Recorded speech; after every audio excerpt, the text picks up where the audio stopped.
Hello and welcome to a little bit of foreign and domestic unfiltered content for the beginning of your week here. I'm your host, Ramon Mial.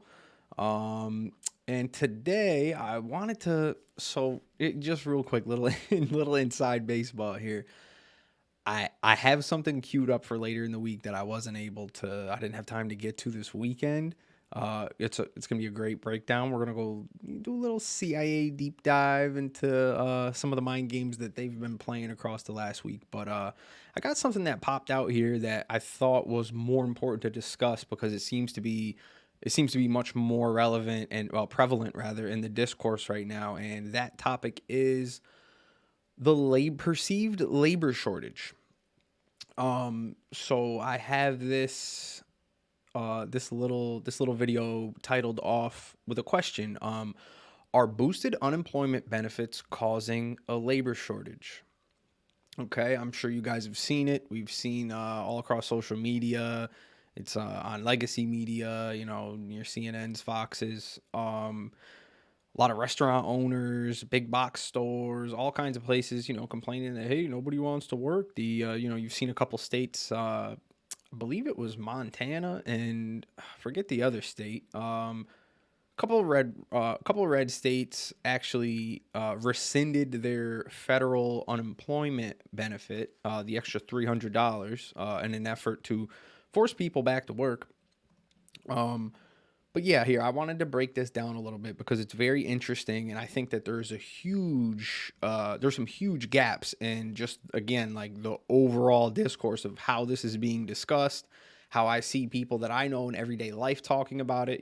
People kind of going back and forth and having these conversations in a purely like just pure economic fashion without actually considering the human side of it, which as we all know, this was one of the most extreme experiences for the human condition in the world, and I would argue decades. I've said it before on other episodes of the podcast. I don't think there was a more disruptive, world shattering, revelation causing event definitely in the West, since World War II. And it kind of strikes me as funny where now that half the country's vaccinated and, we've kind of, a lot of people feel like we've turned that corner. It's starting to get nicer out. You know what I mean? Like everyone's kind of slipping back into, oh, well, shouldn't we just like continue on and think that, oh, everything's back to normal now? Why is the economy, via labor still dragging and reacting in this way? Not returning back to what we thought it would be. So, here, let's start off. I wanted to start off with so economists had expected that the United States economy would add about 1 million jobs in April, and instead payrolls only expanded by about 266,000, and that's according to the government's new labor market report that just came out last week. Meanwhile, March had 916,000 jobs gained, and in this report that they just released, they actually revised that down to 770,000. So, right there off the bat, like when we get into this kind of data, I don't claim to have some high level of expertise with this, but as far as jobs reports and everything, I usually read them like every quarter because that's a better time to kind of look at it exactly, what was just instanced right there. Like, for example, the March report was initially reported at 916,000, and now just in April, they revised the March numbers down to 770,000. And the reason for that is, folks, you have to understand when these macro economists do this analysis, there is some guesswork involved. You kind of have to they have to study some factors like actual, for example, like home building industry. You know what I mean? Like there's no way that they're gonna have all the up to date numbers at the end of April. So what they do is they infer some things like, okay, how much wood was purchased? You know what I mean? Like things that you can track with receipts, and you can match that volume up to roughly historically what the volume of the raw materials in the industry used, and how that can possibly correlate to you know, trying to get a little better of an idea of how many jobs were gained. And a big problem with that is, before we even get into like theorizing and everything about this. A big problem with when you do those types of projections, which again, like in macroeconomics, you have to. You're never going to have. It's the best way for you to amalgamate somewhat relevant, somewhat correct data without actually having all the actual, every social security number of each person working tallied up at the end of the month. It's just impossible. Um, but a big issue with that is we have this speculative market that revolves around the hard economy, like, the actual labor market and things like that. So it can cause some issues and consternation, and it definitely gets the people in Washington concerned. It definitely gets the Chamber of Commerce concerned. I'm not honestly that concerned about it, and I will get into why later. But I think that, so just for my first section here, I think that the biggest thing that jumped out to me doing a lot of reading on this real quick, while everyone's screaming about like, oh my God, no one's going back to work. This is a huge problem. We have to, cut benefits, blah, blah, all that.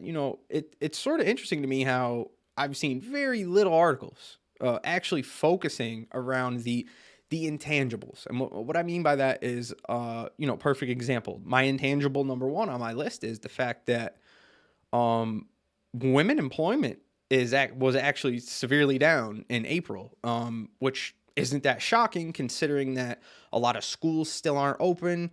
I believe the majority of U.S. schools are still in some hybrid system. A lot of childcare centers were closed down for good last year. A bunch of them didn't come back, and a lot of them are actually, operating and having, budgetary issues because a ton of people just won't go back. And then, that how are you going to afford your commercial rent or whatever? There's all these business side issues around childcare, which is, a razor thin margin industry in the first place. You know what I mean? Pretty decent argument to publicize it, like a lot of other countries do, at least, pre-K and, 5 and under or whatever. But yeah, so this intangible around women in our economy that just doesn't really get talked about that much is, um, again, a lot of these places that would normally free up women from being home, which, women overwhelmingly are caretakers in our country still. Like, we've certainly made strides. The numbers have moved, eons beyond what it used to be, 30 years ago. But for the most part, like, don't let like all this girl boss stuff and everything gas you up. Like, for the most part, women are holding it down at home still, overwhelmingly. In my generation, millennials, I believe women are more educated than men, millennial men. There's definitely there's going to be shift coming forward in that regard, especially with, birth rates down and all kinds of other data and statistics that will influence that. But for the most part, you know, the fact that women's labor force participation fell last month, it suggests that, childcare was a huge factor, not really being discussed. Don't know why. Super weird. Probably because it raises questions that can't just be fixed by, your local Arby's franchise owner pounding his fist on the table like, fucking Spider-Man's boss and just like demanding people come work for his $11 an hour wage. So those women numbers, just to get into it real quick, women employment actually fell in April. It was negative 8,000 women employed, down from where March was. March was 595,000 more women gained employment in March. So just compare those numbers. It's kind of teetered back and forth here, folks. In February, 256,000 women did, and then in January, 34,000 left employment. So it's all over the place. Like, these are huge swings. It's usually, if there's a trend, it's much more consistent. This is all over the place. And again, it's not like it's something, again, it's super weird how we're all discussing this as if like, oh, the pandemic's over. Like, it's not over. It's not over. People just went through a whole year of an insane level of conditioning to change the way that they think about the world around them, their country, their state, their town, their city. All of that isn't just going to revert back at the snap of a finger because you got a shot in your arm. And I'm not saying that, the fact that, some people had it already, coronavirus, so they don't, they're not worried, they didn't die, or some people got vaccinated and they might feel safer. That's all true, but there's a lot of unconscious workings of the mind that happened across this last year. Socialization went into the toilet for a ton of people. A lot of people were completely stuck in their house, office workers working from Zoom, or, retired people or whatever. Our entire social fabric got taken apart thread by thread and rewoven into some new patchwork thing that I don't think anyone really fully understands yet. And we're kind of all, again, just trying to discuss it and glaze over it like it's almost like a thing that didn't happen, now that everything's somewhat returning back to normal. Um, but so yeah, so all right, so we'll leave that behind. Again, I think that that intangible that isn't really measurable by a jobs report or general economic numbers, where you have, like I said, women making the choice to stay home and take care of their children, and a lot of things go into that too. And again, some men are too as well. But a lot of things go into that too, folks. Like, again, we can't just like have some spreadsheet out where we're just assuming like, oh, well, she could have like took her job back at X, Y, or Z company that she had before she was laid off or whatever happened last year. Like, no, some people genuinely, there were a lot of, for example, like I know my mom was a career woman, you know what I mean? She worked a lot of hours all throughout my youth. She still does to this day. You know what I mean? Not every woman's the same. Some women do want to stay home with their kids. Some women find balance in going out and, being in that corporate environment and then coming home and the duality of it all. And then some women just, aren't like, oh, I want to be home all the time. They want to go out in the world and, have their kid go to childcare and do whatever. Like every family dynamic is different. People have different needs. Children have different needs. But I just, again, I get frustrated because we talk about these things, all of these concepts in like black and white terms, as if there's some just mathematical equation you have to punch in to like find the answer or the cure to it all. And I'm certainly not claiming to have one here either. I'm just trying to give a more nuanced analysis of the majority of the critiques we're reading right now about the perceived quote unquote labor shortage and the effect of unemployment. So yeah, so leaving behind that topic, I want to get into next the biggest sector that we're being told right now is struggling is, again, you see all these small business owners that own restaurants, drinking establishments, for example. That industry added 176,000 jobs in March, which was the biggest gain in any sector 2 months ago. Now they had decent gains in April as well. But I wanted to focus on the restaurant industry real quick because it's certainly, again, it's like the main thing people refer to in all these articles. They're the loudest business owners crying about all of this. You've seen signs up on, restaurant, or even I think it was like Hardee's, like fast food places too. Like be like, oh, we're closed because we have no workers. Like, apply inside. Or I even saw one, like, what was it? Like Wendy's had a coupon that was like, oh, get a free meal or something with a job application. Just these silly things where it, and that stuff really bothers me because it's like, while we're in the middle of having these political battles over, a $15 minimum wage. And, there's a lot of people who think even that's too low. I agree. That is too low. If minimum wage kept up with productivity, it would be at about $23 an hour right now. Okay. And that's not even considering like inflation or the cost of living or anything. I'm just saying like purely like if you tracked the minimum wage to productivity overall in relation to GDP in this country, if the workers were to actually get their due for the level of productivity that has risen consistently over the decades, it would be $23 an hour. And I think that's a super fair metric to consider and talk about because, it's something that, especially for people on the left, where I hear a lot of, there's a ton of Democrats who, and this is going to be something we'll get into in another video, but there's a lot of Democrats, folks, that, everyone on the left isn't a lefty. Okay. There's a lot of Democrats who think, no, those people don't deserve $15 an hour. They should just keep making what they make. And, that comes from a couple different places sometimes. Some people, they feel that threat where, perfect example, there's I saw a ton of, EMTs or people that do like medical work, or like nurses and stuff like that, CNAs for example, where I've see some people in those groups like get upset that there are fast food workers demanding for $15 an hour. And it's like, well, so what you're saying is like there needs to be a tiered system, and you think that that work that you do is more important than theirs, right? Um, you know, I push back against that the same way that I push back against like people trying to like dunk on teachers and act like, oh, what do they really do, or comparing them to like, oh, cops do so much, they do this and that, and it's like, no, these are all necessary things that need to be done.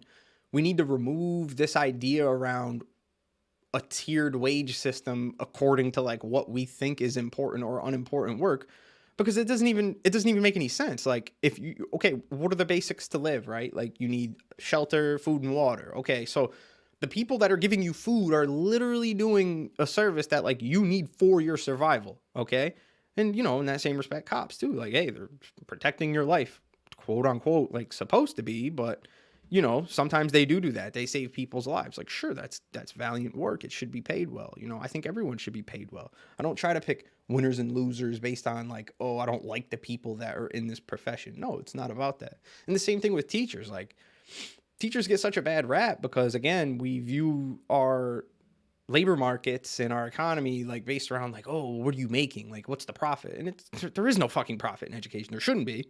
And there certainly isn't in K through 12. College is another different story. But again, that's an intangible thing that has intangible value. It doesn't translate to monetary value. You're educating your workforce as a country. That is a huge service being performed there, and that's just like from an empire viewpoint. You know what I mean? But from a community viewpoint, you know what I mean? Like, yeah, teachers are our babysitters for a lot of people. You know what I mean? That functionally in how our society works. You know what I mean? They're doing great work. They're helping mold our children into good human beings. Hopefully, you have good teachers. Everyone's had one, right? That influenced you in some way, inspired you to do something, or made you believe that helped you believe you could do something. But aside from that, just on a base level, like once you're in first grade, like that is daycare functionally for the American economy. We all saw it last year when schools shut down. That was a big part of why a lot of people got laid off, but a ton of people left their jobs because they had to go take care of their fucking kids. There was nowhere for their kids to go. You can't leave your 6-year-old at home alone. You know what I mean? So again, it's interesting how there's all these different needs that Americans have built around the fact that we haven't created a system that optimally serves those needs.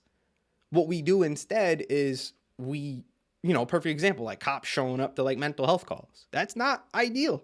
It's just not. You know what I mean? Like, whether you agree with defunding the police or abolishing the police, whatever, like on its face, you can admit that if there's a nonviolent person having like a mental breakdown, like you shouldn't send a person with a gun who's used to interacting with violent people. It's probably just not a good idea. You know what I mean? Just like the same way I can admit, like, you know what I mean? My son has a hard time with things sometimes, dealing with his emotions. He's a 6-year-old, and I'm way less better suited to dealing with him when he's in those crisis moments than my wife is.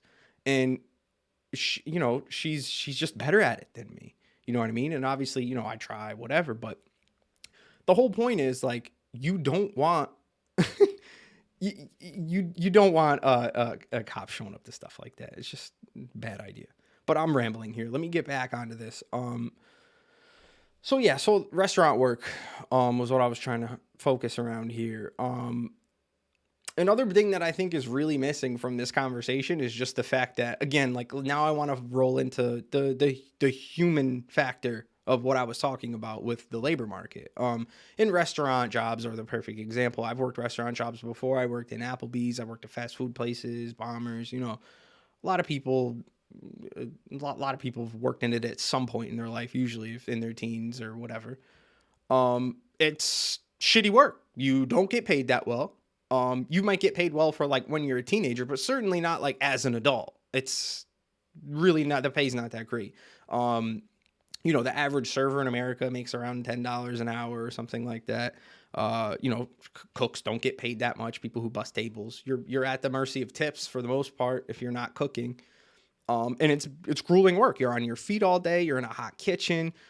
People who interact with customers, or we have this capitalist system where everyone gets to whether petty bourgeois or poor themselves, they walk into an establishment and they get to have a little personal servant for a little while. And the nature of our consumer society, that is the agreement that is formed, where it's basically like, okay, you go work, earn your money, and then you get to go spend it and have people wait on you, essentially. You know what I mean? But it's different. Like, people wait on other people in other countries too. Obviously, there's service everywhere, but there's something special about it in America. There's something unique where every service worker I've ever known or seen talk about doing service work, like, they're literally being treated like they're fucking indentured servants, like, all day long, basically. And that goes into a larger issue of just the American condition in general, but no, yeah, all these restaurant owners and large corporations complaining that they can't hire people, and it's like, okay, well, those jobs suck. We all agree on that. Like, you'd be hard pressed to find a single person who's like, oh, restaurant work is great, it's so rewarding. No, that's a fucking lie. Maybe like bartending or something. Some people like that, or serving, but maybe. But no, for the most part, it's pretty simple, folks. If you're having a hard time hiring back people at the levels that you had before the pandemic, and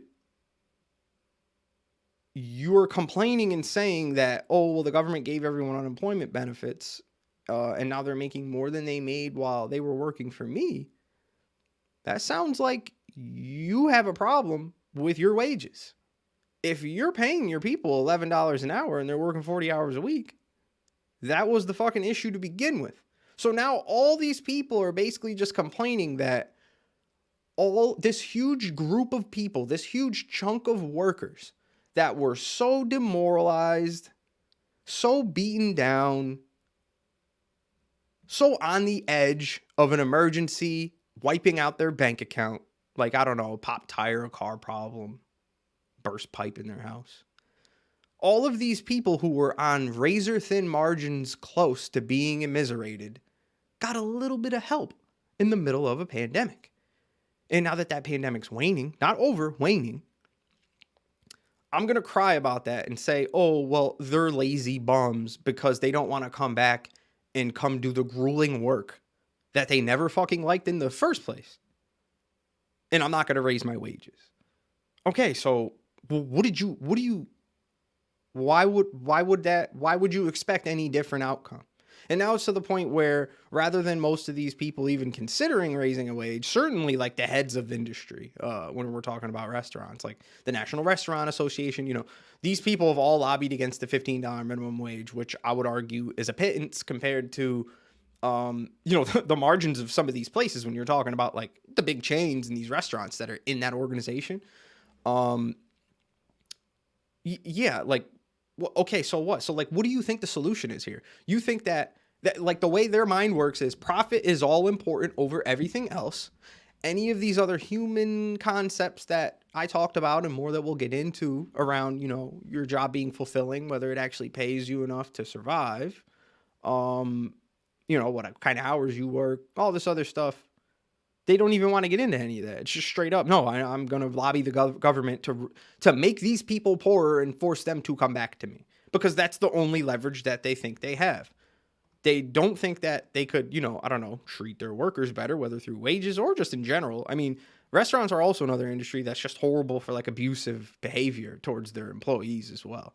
When you're talking about like day laboring or restaurant work, there's certain industries that, like, again, people get away with a lot more shit than they normally would. If you're in a corporate setting or whatever, and there's like HR there, no one's just going to your boss isn't just going to start dunking on you and screaming at you. Well, some will, but it's much less likely to happen because it's a different environment. And again, these are all factors that on the human side of things that just aren't considered. You know what I mean? So yeah, I really want to focus on this idea that I mean, it's not really like a completely original thought, but I don't really see many people speak about it. And that is, again, that psychological effect of what that last year of quarantine, living through a pandemic, an extreme economic downturn, and then the government correctly doing what it should have done and making sure that people were taken care of. And just what effect that has on, a person who's a wage earner, a person who, and like I'm 30 years old. I know what it's like the hustle, you know what I mean? You're in job transition or you're looking for a new job or whatever. Like, yeah, you're out there, you're looking. We have the internet, we have a ton of information at our fingertips where we can look and see, ooh, do I want to stay in the same sector I've been in? Do I want to try something new? Do I have a degree for this? Do I have training? Do I have certification? Whatever. And then ultimately, what's the pay? What are the benefits? And you try to match that up. What are the hours with what your life is right now? If you have a family, how that's going to work in that dynamic. There's so many other factors at play here, right? So when I look at these numbers and I see they're like, oh, it's a labor shortage, blah, blah, blah, whatever. Like, okay, yeah, it is. And you know what? I would argue that that's not that bad of a thing because people are taking their time to see what job they can get. They have the ability now for the first time probably, and I would argue in my generation's lifetime, to actually, other than people who have like well-off parents or some other family structure to support them while they took a long time to look for next work. But for the most part, people who live on their own, rent, own a home, whatever, you weren't in the past. You never had any ability if you didn't have some huge chunk of savings or someone to lean on. You weren't able to take your time and look for the optimal job for yourself. You had to take one. You had to take one because you had to feed yourself, you had to feed your kids, you had to pay the bills. So that is ultimately all we're talking about here, is the fact that you have all these uber capitalists complaining and bitching that normal people who very soon are going to go back to making, I think right now with their quote unquote labor shortage, the wage market, the wages on an average have only gone up like 0.6% since the pandemic. So that's fucking nothing. So you're sitting here crying and complaining and bitching and moaning that people aren't coming back as fast as you like and your profits aren't great. They're going to be back soon.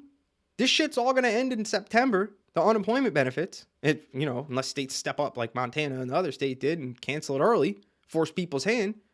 But the wages aren't being raised. So, yeah, you have to wait a little bit. And especially for like the small businesses. Like, I mean, I get it. You know what I mean? Like, oh, I have this restaurant and now I don't have anybody to work in it. Hey, you know what? Free market economics, baby. You got to figure out and shift whatever you need to do. If you need to just have, instead of having 5 people on staff, only have 3 and pay them really well, and hopefully they'll work better and more for that money, fucking try that. Or you know what? Roll up your fucking sleeves and go back there and cook something yourself. My parents do it. My parents have owned a restaurant for 3 years now. They've never hired anyone. Downsize. I don't know. I don't know what to tell you. Because here's the thing. If we're getting to the point where we're just like reading and like we're just looking at and like listening to the demands of the people that, own restaurants or whatever, and don't take any consideration for the people who outnumber them, the people who actually do the jobs, and there's no consideration for what their needs are.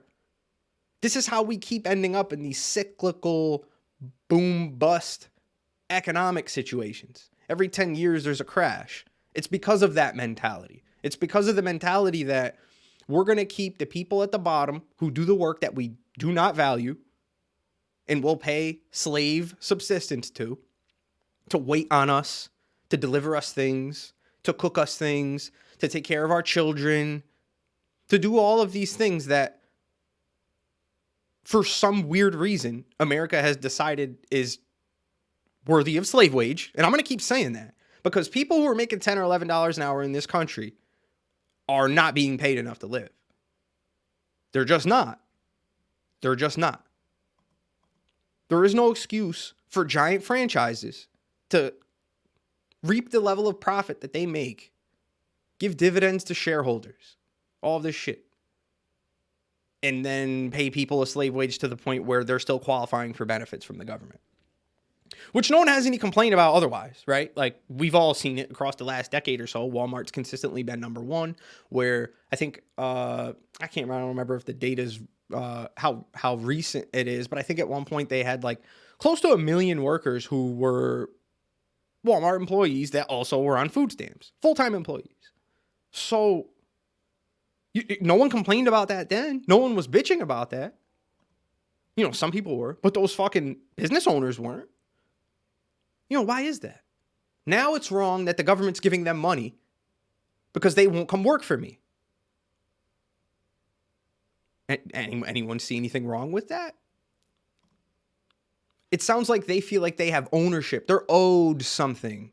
They're owed these people that need to come in and turn the lever, pull the levers and turn the gears and flip the burgers and change the diapers. It sounds like they have some expectation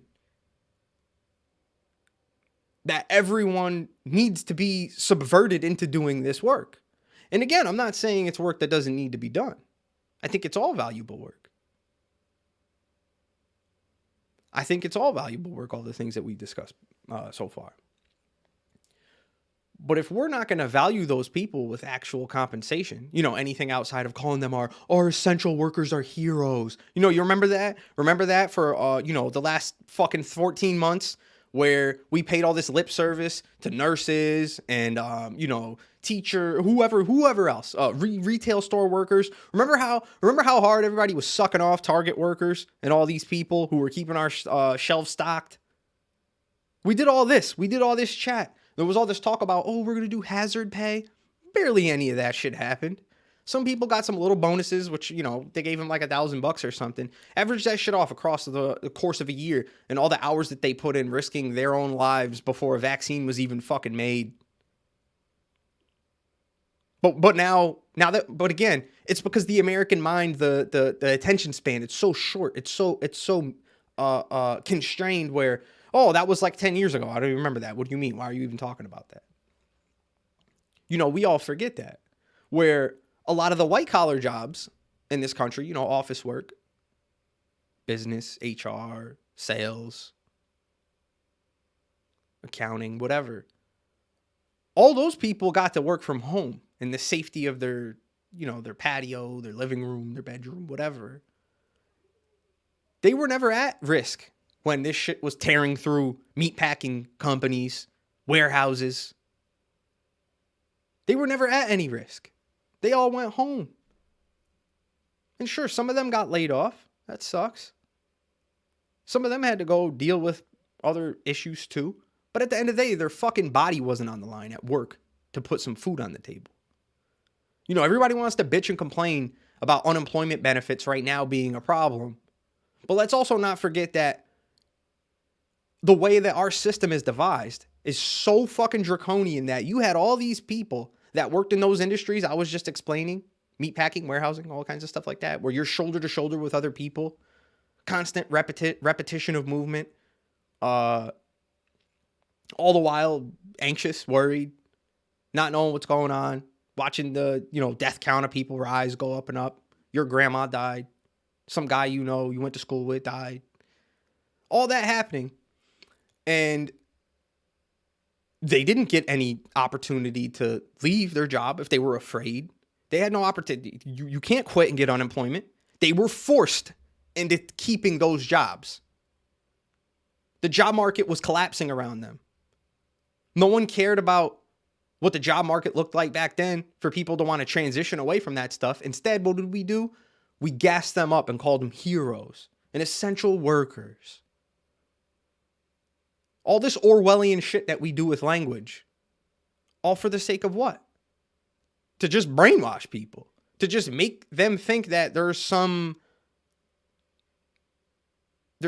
at the beating heart of America that like people actually care. People don't actually care about them because look right now. Look at right now. Where is the demand for people that do that kind of work to actually get paid? I don't see it. $15 minimum wage roughly hovers around 55-60% approval rating. I didn't see that getting pushed harder. It just, Senate parliamentarian killed it. That's it. It's off the docket. I don't know. Maybe we can get to it in the fall. You know what I mean? Yeah, just not a priority. It's just never a priority. It's only a priority when it comes to The business side of things, the supply side, oh, we're having these issues. Now we have to discuss what is wrong with these people. Why won't they go back to work? Never, what is wrong with the system? It's never a questioning of that. And especially after, again, all of these things that we're considering, all the anxiety around the uncertainty of what the hell was going to happen next week, whether your state was going to be next, whether your town was going to be next. And even if you weren't concerned about coronavirus, just the fact that your whole world, everything got shifted around you. People's whole perception on this country got changed. I made this argument a ton last year, right? So we had the murder of George Floyd. And then you had that mass wildcat protest breakout all across the country. I made this argument over and over again, and I feel very validized right now with what we're talking about right now with the job market. I made this argument after the George Floyd protests. I helped organize some. I was at some. I made the argument that the reason we're seeing this careen out of control, police stations being set on fire, just general unrest, because, the big question was people were asking, well, why is this happening in places like, people got why it happened in Minneapolis. You know what I mean? That's where he was murdered. Why is this spreading everywhere? And my working theory was a very simple one, a very basic one, which was the political instability that existed before Trump. Let's not get it twisted. It existed before Trump. The entire right wing of our political spectrum was completely disenchanted with regular politics. At least 30% of the Democratic Party was too before Trump. Then Trump came in, stirred the pot up, agitated. More and more people became disenchanted. More and more people. You had Bernie come in, the left got disenchanted when they, the way that we perceived that he was shafted. That's inarguable. He was shafted. Sure, he lost. Okay.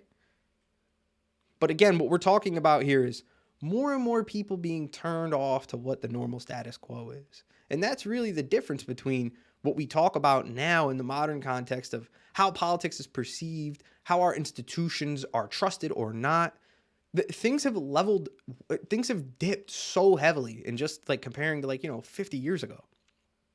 But yeah, like I said, I'm getting a way off tangent here, but my theory around all that with the George Floyd protests and how just they'll spread like wildfire was simple.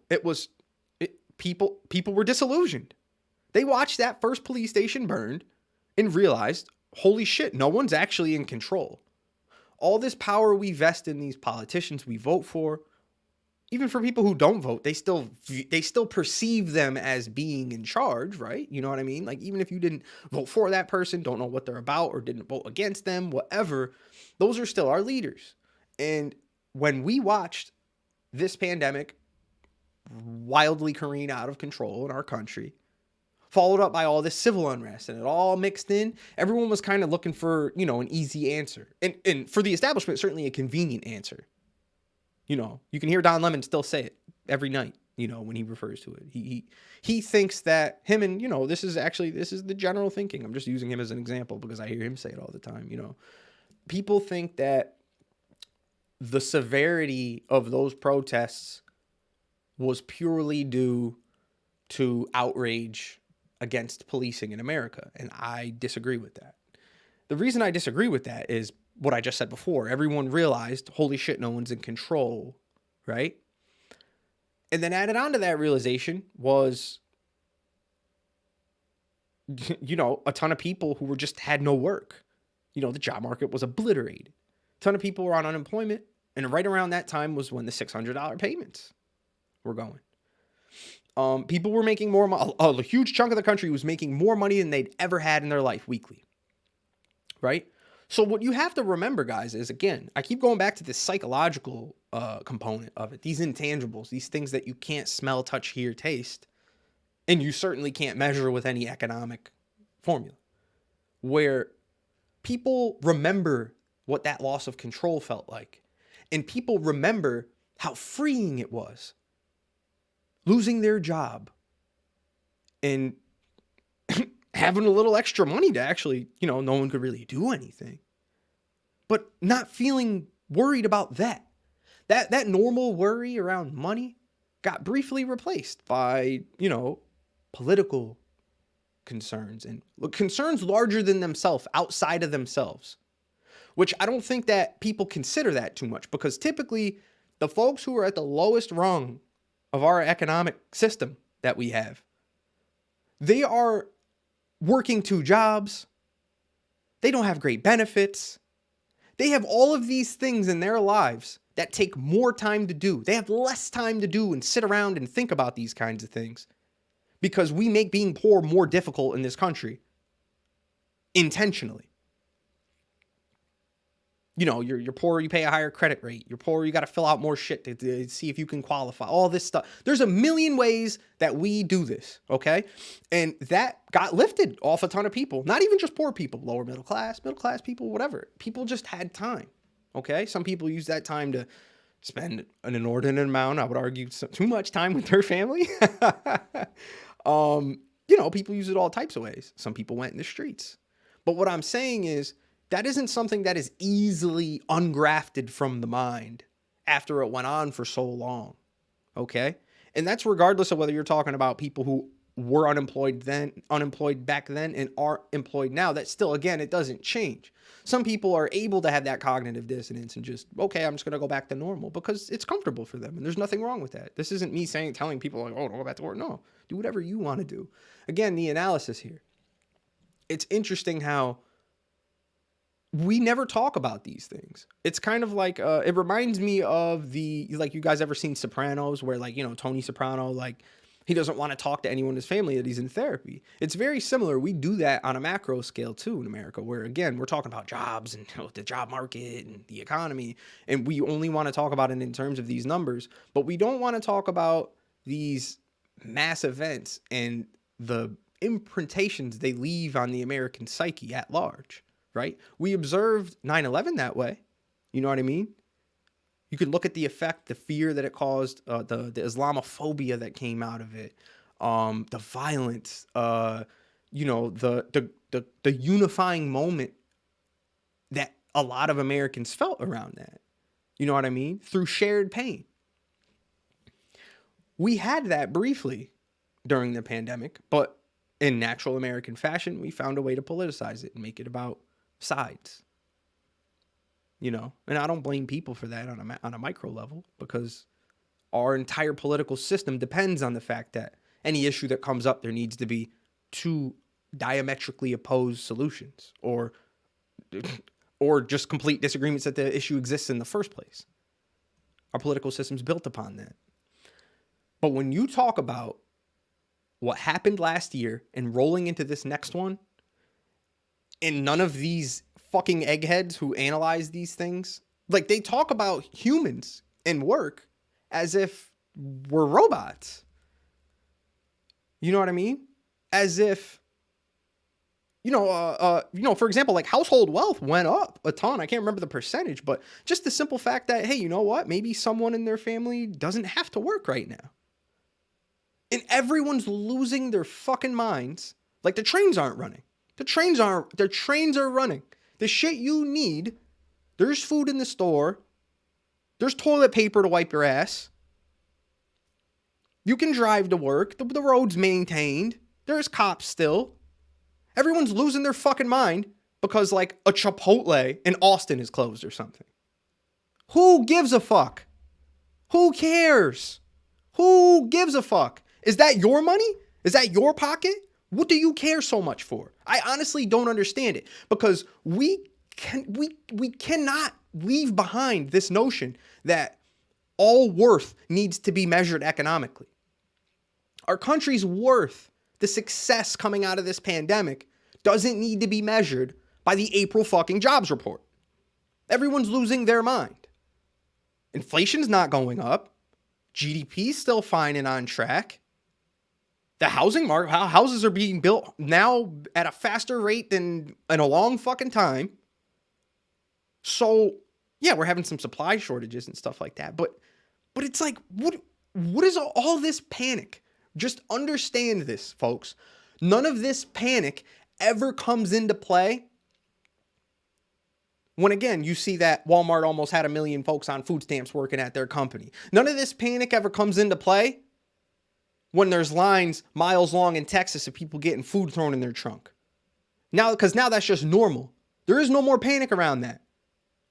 But when some asshole who owns a restaurant who had 25 employees pre-pandemic now only has 10 and feels like he needs to shut his fucking doors down, we don't want to consider any of the other factors. That's another part that disgusts me about this just insanely rapaciously capitalistic viewpoint that we put on all these things. We're not going to take anything else into consideration, like the fact that the housing market and its continuous speculative drive upward, onward. Does that guy own his building? Are his taxes going up? What's his commercial lease like after the pandemic? We don't want to talk about any of the other costs. The fact that, the supply side for supply chains around the world still struggling to catch up. And demand is so high, and that's raising prices. No one wants to talk about that. Whenever a business owner has an issue with turning profit, the capitalists will immediately always turn to, well, how can I resolve this out of labor? Because they immediately assume there's nothing I can do about raw materials. There's nothing I can do about, well, I'm here already. My lease costs too much. And sure, from his perspective, there probably isn't anything he can do about that. But when we analyze this from a political lens, and we consider our vulnerabilities in our economy around employment and the labor demand and supply in this country, you can't not consider all these other factors and only want to look at labor. Because at the end of the day, the labor should be the unpredictable thing. It should be the unpredictable thing. Because if we truly do live in a free market economy, like all these fucking right-wingers love to tell you, whenever anything involving an economic topic comes up, where does the human choice come in? No one ever wants to consider that. Maybe people don't want to do these shitty jobs where they're getting dunked on by their bosses, by the customers. Maybe they don't want to do it. Have you ever fucking cooked burgers recently at a fast food restaurant? Have you ever worked in service work? You get treated like shit. So after years and years and years and years and years of people working in these industries, and mind you, they're not fucking kids. That stupid ass argument where people are like, oh, fast food jobs are meant for teenagers. Not real life, folks. Neither is Walmart. Those are fucking Gen Xers working those jobs overwhelmingly. Whether you want to fucking believe it or not. That is the truth. Okay? People like 37 and older are the majority of those job holders. And they're still getting paid like shit. No one wants to consider these things. Everyone wants it to just, all these people in the discourse that want to spit out these right-wing talking points want to just leave it at, oh, well, this is where it's comfortable in my mind and how it used to be. No one wants to open their eyes and see shit for what it is now. And the fact that now that people had, again, like I said, that pandemic, that George Floyd, that awakening to seeing things differently. The hamster wheel stopped spinning so furiously where you were just chasing a paycheck every week, nonstop, not taking vacations, barely having sick time, feeling like shit all the time because you can't get ahead. Prior to the pandemic, 50% of Americans couldn't afford a $500 emergency. And I think there's a ton of people in America that either A, can't relate with that, or B, lie to themselves that they're not close to that situation. Because everybody always wants to feel like that person who's at risk or what, oh, that's not me, oh, I'm better than that. But we don't want to consider these things. And this is a huge problem that we have where everything is on an atomized level when people consider these issues. Everyone wants to view it through their lens of their personal experience in life. And at the end of the day, especially when we're talking about like macroeconomics, your anecdotal story doesn't mean shit. Bob, that fucking runs the Lowe's down the road saying he can't hire people. Okay. That doesn't mean anything in the large scheme of things when we're talking about $300 boosts to unemployment benefits. Humans are going to look for what the best opportunity is for them to get ahead in this system that we've created. This is just people bitching and complaining that the workers at the bottom rung of this economy actually have time to take a fucking breath and consider what their best next move is. They're all upset about that. Deal with it. Stop crying and consider why we have a system that even necessitated unemployment benefits in the first place. Because you know what Europe did? Europe just paid people to stay home. Many of the countries. They just paid people to stay home. There was no firing. Their employment system's already set up that way, where you automatically get unemployment benefits if you lose your job. And by it being set up that way, what happened was when whole companies shut down, whole industries shut down, people just immediately, they were just like, okay, yeah, just don't fire anyone. We'll just pay them. And then everything continued on seamlessly for the most part. But, you know, big smart America, we got to do it our way over here. We go through these wild swings in job gains and losses. Whole industry shrinking and expanding with extreme volatility over quarter by quarter. And then everyone wants to complain about the normal, regular, everyday Joe guy as if he's fucking it up. It's just childish. A childish view on the world. A childish view. And when I say this, I mean for individuals, people who subscribe to this shit. Because I'll tell you right now, the folks at the Wall Street Journal, the folks at the New York Times, the people, the head economists that run these think tanks and shit around the country, they're not being childish. They're following through with the propaganda of what their ideological system calls for.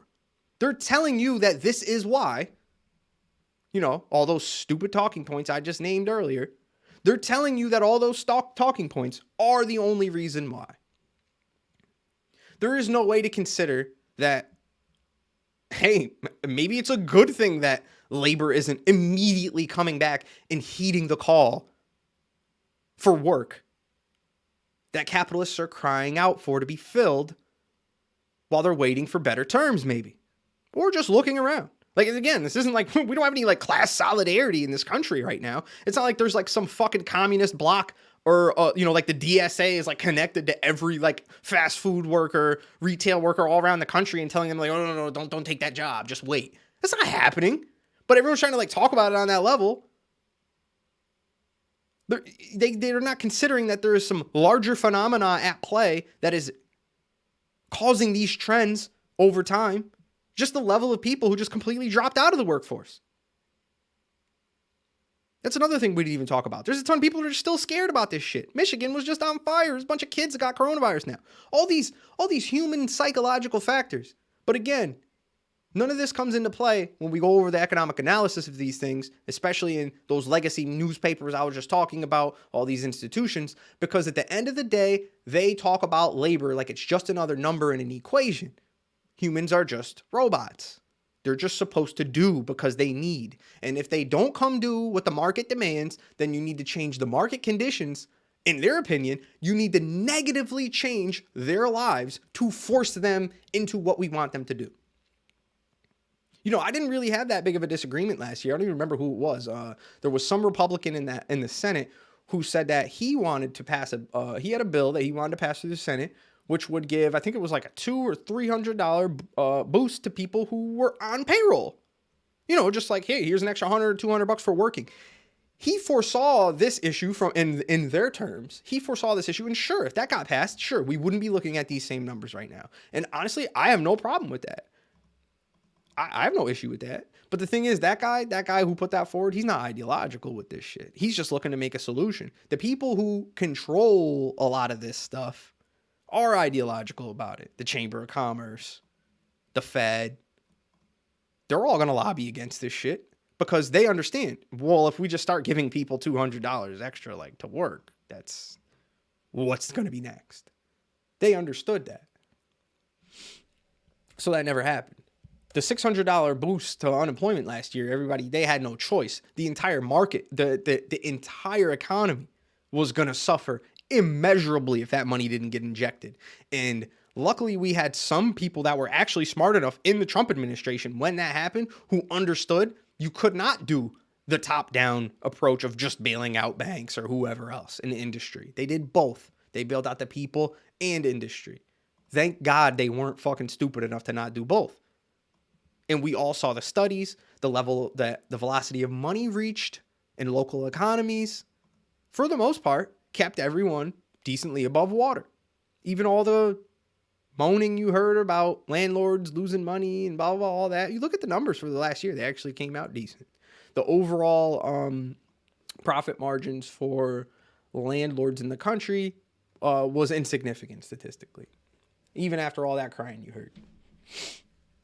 Who knows how it's going to turn out once the eviction moratorium ends? I don't know. We can revisit. But at the end of the day, you know I just ranted and raved a little bit. I just wanted to give you guys some stuff about what I was thinking about with this, this labor shortage topic, because, it really, it gets under my skin, because this is arguably the most important kind of thinking that the left, whether that be Democrats at large or, socialists, democratic socialists, whoever, these are the kinds of things that we need to be thinking about when we're talking about, like, macroeconomic policy, whether that be in relation to unemployment, labor shortages, whatever, just in general. These are the kinds of things that people need to spend time ruminating on, especially when you're talking about just discourse with your neighbors, your coworkers, whoever, where we need to have some sort of a mind shift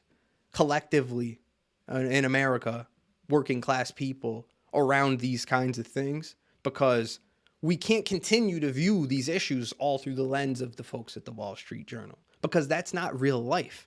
That's not in your best interest. It's not in mine. It's not in anyone who makes an hourly wage's interest. Even, low salaried people, whatever. I don't just mean an hourly wage, but just in general, it's not in anyone's interest to constantly view these things through this prism where it's like the economy is just a machine that if we don't shove enough bodies into it and it's not running optimally, like there's some huge problem at hand. That's just not the case. It's just not the case. It's all this alarming talk for nothing. You want to know why?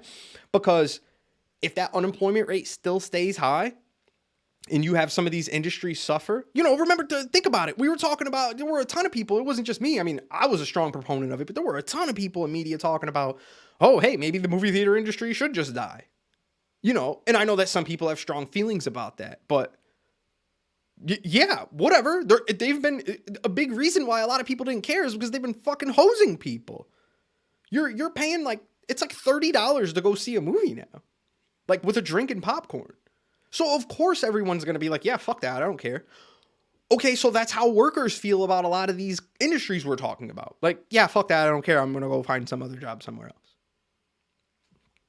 That's how it works. We're human. People still are going to have a choice to make. And just because they have more time to make that choice doesn't make it wrong. It doesn't make it wrong. No one owes the economy or this country anything. No one owes them shit. But you want to know why I say that? I would argue in the inverse that sure we should owe our country something, but our country, the people who've been running it for decades now, the people who consist of our Congress, the people who are have their hands on the lever of power, don't give a fuck. So why should anyone else? That's the amazing thing to me. You got people like Kirsten Sinema going up and curtsying and thumbsing down a $15 minimum wage, just spitting in people's faces. Why would anyone give a shit about these large scale things at play that largely don't affect their lives? Like, what's the worst case scenario, right? Like what? A guy's going to pay just a regular guy, I'm saying, like someone doesn't own a business. What are you going to spend an extra $20 on lumber you were going to build something with this summer? What is your fucking gallon of milk going to go up 40 cents? Not really that big of a deal. Sorry, it's just not. Because at the end of the day, the Fed in this country already proved they will turn on the money hose to annihilate any issue that comes along, that rears its head, that's actually going to be threatening to the markets. We're probably not going to see an '08 level crash again. Because if it didn't happen from this pandemic and the Fed turned that money hose on and started soaking corporations in free debt, negative interest rates, PPP loans, all this shit, those times are behind us. That's never going to happen again. The only way there's going to be any significant market crash ever again is probably going to come from commercial real estate. There was a ton of theorizing about that. I think it makes perfect sense. But again, will it cause an actual entire market crash? Who knows? Because the Fed's proved they'll turn that money hose on real quick. They'll make that money counter go brr real fast. So I don't know. I'm just ranting and raving, folks. I got something for you. Just wanted to get something out to, give some content. I think we'll be back on this weekend. I'm not 100% sure, but I will check back in later in the week to confirm. But until then, I hope everybody had a great Mother's Day. Happy Monday. The NFL season has started. Trey Lance, Trey Way, number 3, Niner gang gang. All right. Thanks for tuning in. Peace.